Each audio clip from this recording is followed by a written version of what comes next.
അനീഷും രേണുമായിട്ടുള്ള അടി ഈ ഉറങ്ങിക്കിടക്കുമ്പോ കോഴി കൂവിയനെ പട്ടി കുറച്ചനെ എന്നുള്ള കേസൊക്കെ അനീഷ് പറഞ്ഞതിനോട് ഞാൻ അക്സെപ്റ്റ് ചെയ്യുന്നു. പക്ഷെ ഇപ്പോ കാണിച്ചത് ഭയങ്കര ബ്ലണ്ടർ ആയിപ്പോയി. കാരണം എന്ന് വെച്ച് കഴിഞ്ഞാൽ മരിച്ചുപോയൊരു വ്യക്തിത്വമാണ് സുധി എന്ന് പറയുന്നത്. അദ്ദേഹത്തിനെ ആരാണ് സുധി എന്ന് ചോദിക്കേണ്ട ആവശ്യം അനീഷിനില്ല. ഓക്കെ, ചൊറിച്ചിലൊക്കെ ആവാം, പക്ഷെ ഇവിടെ ഭയങ്കര ഓവറായി പോയെന്നാണ് എന്റെ പേഴ്സണൽ അഭിപ്രായം. കാരണം എന്ന് വെച്ച് കഴിഞ്ഞാൽ എടി പൊടി അത് എന്നെയാണെങ്കിൽ പോലും എനിക്കിപ്പോ ഈവൻ കഴിഞ്ഞ ദിവസം കമന്റിൽ പോലും നീ ആരാടി സംസാരിക്കാന്നൊക്കെ ചോദിച്ചപ്പോൾ ഞാൻ ഓപ്പൺ ആയിട്ട് അദ്ദേഹത്തിനോട് മെസ്സേജ് ഇട്ടതാണ്. അദ്ദേഹമല്ല, ഒരു ലേഡിയാണ്. എടി ബോഡി എന്നൊക്കെ നിങ്ങൾ നിങ്ങളുടെ വീട്ടിലുള്ളവരെ പോയി വിളിക്കുക, അല്ലെങ്കിൽ അത്രയും കംഫർട്ട് ഉള്ളവരെ പോയി വിളിക്കുക. സ്ട്രേഞ്ചേഴ്സിനെ അല്ലെങ്കിൽ ഒരു ഗെയിം കളിക്കാൻ വന്നേക്കണ എന്താണെങ്കിലും എടി ബോഡി എന്നൊക്കെ വിളിക്കുന്നത് അവരുടെ റെസ്പെക്ട് ഇല്ലായ്മയുടെ അല്ലെങ്കിൽ ക്യാരക്ടർ ഇല്ലായ്മയുടെ ഭാഗമായിട്ടാണ് ഞാൻ പേഴ്സണലി കണക്കാക്കുന്നത്. ഐ ഡോണ്ട് ലൈക്ക് സ്ട്രേഞ്ചേഴ്സ് എന്നെ എടി ബോഡി എന്ന് വിളിക്കുന്നത്. മറ്റു സ്ത്രീകൾക്കും അങ്ങനെ തന്നെയാണ്.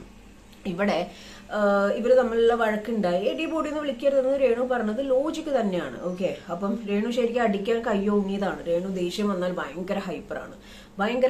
ഈ ഒരു വീഡിയോന്റെ താഴെ ഈ ഒരു സംഭവം നടന്ന വീഡിയോന്റെ താഴെ ഒരു കമന്റ് ഉണ്ട്, രേഷ്മ തങ്കച്ചന് അതിനൊക്കെയുള്ള ധൈര്യം ഉണ്ടെന്ന്. ആ കമന്റ് ഇട്ട് ഉന്നോടാണ് ഞാൻ പറയാനുള്ളത്. രേഷ്മ തങ്കച്ചന് അതിനുള്ള ധൈര്യമുണ്ട്. മെക്കട്ടേറെ വന്നാൽ കയ്യോങ്ങാനുള്ള ധൈര്യം രേഷ്മ തങ്കച്ചനുണ്ട്. അത് ഏതൊരു ലേഡിക്കും ഈ ഒരു കാലഘട്ടത്തിൽ ജീവിക്കുമ്പോൾ വേണ്ട തന്നെയാണെന്നാണ് ഞാൻ പറയുന്നത്. കാരണം അനാവശ്യമായിട്ട് മെക്കട്ടേറാൻ വന്നാൽ അടിക്കേണ്ട കേസാണെങ്കിൽ അടിക്കുക തന്നെ വേണം. അതിനുള്ള ധൈര്യം ജീവിതമായിട്ട് തരുന്നതാണ്. രേണുവിന് അങ്ങനത്തെ ഒരു ധൈര്യം ജീവിതമായിട്ട് തന്നെ കൊടുത്തിട്ടുണ്ട്. ഓക്കെ, അപ്പോ എടി പൊടിന്ന് വിളിക്കേണ്ട, എന്റെ പേര് രേണു സുധി എന്നാണെന്ന് പറയുമ്പോൾ അതിന് സുധി ആരാണെന്ന് ചോദിക്കുന്നുണ്ട്. അനീഷ് അത് റോങ് ടോക്ക് ആണ്. മരിച്ചുപോയ ഒരു വ്യക്തിത്വത്തിനെ ഈ ഒരു ഗെയിമിലോട്ട് എടുത്തിടേണ്ട ആവശ്യമില്ല. അത് അവിടെയുള്ള കണ്ടസ്റ്റൻസും പറയുന്നുണ്ട്. അതേപോലെ തന്നെ സുധി ആരാന്ന് എനിക്കറിയില്ല, രേണു ആരാന്ന് എനിക്ക് അറിഞ്ഞൂടാ. താൻ ഈ ഗെയിമിൽ വന്നിട്ട് 3-4 ദിവസമായിട്ടില്ല. ഇതുവരെ കണ്ടസ്റ്റൻസിന്റെ പേരെന്താന്ന് ചോദിക്കലും അവരെ പരിചയപ്പെടലും കാര്യങ്ങളും ഒന്നും നടന്നില്ലേ? ഒന്നും ആയിട്ടില്ലേ?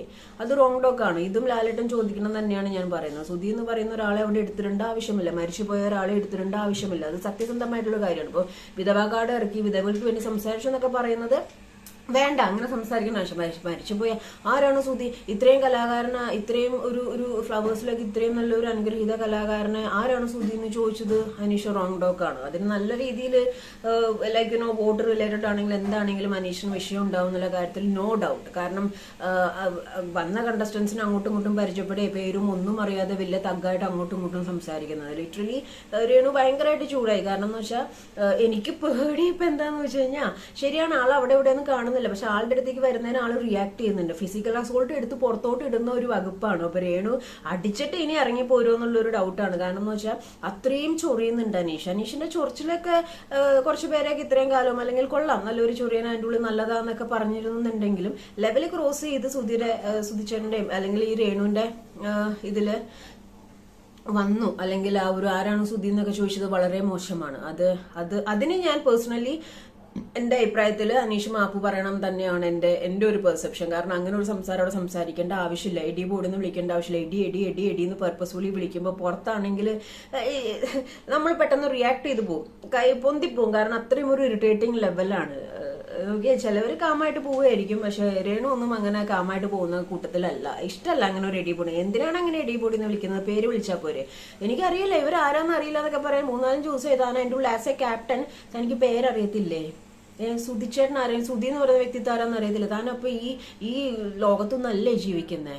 പബ്ലിക്കലി ക്യാമറയുടെ മുന്നിൽ വന്നിട്ട് അനീഷ് മാപ്പ് പറയണമെന്നാണ് എന്റെ പെർസെപ്ഷൻ. നിങ്ങളുടെ പെർസെപ്ഷൻ നിങ്ങൾ കമന്റ് ചെയ്യാം.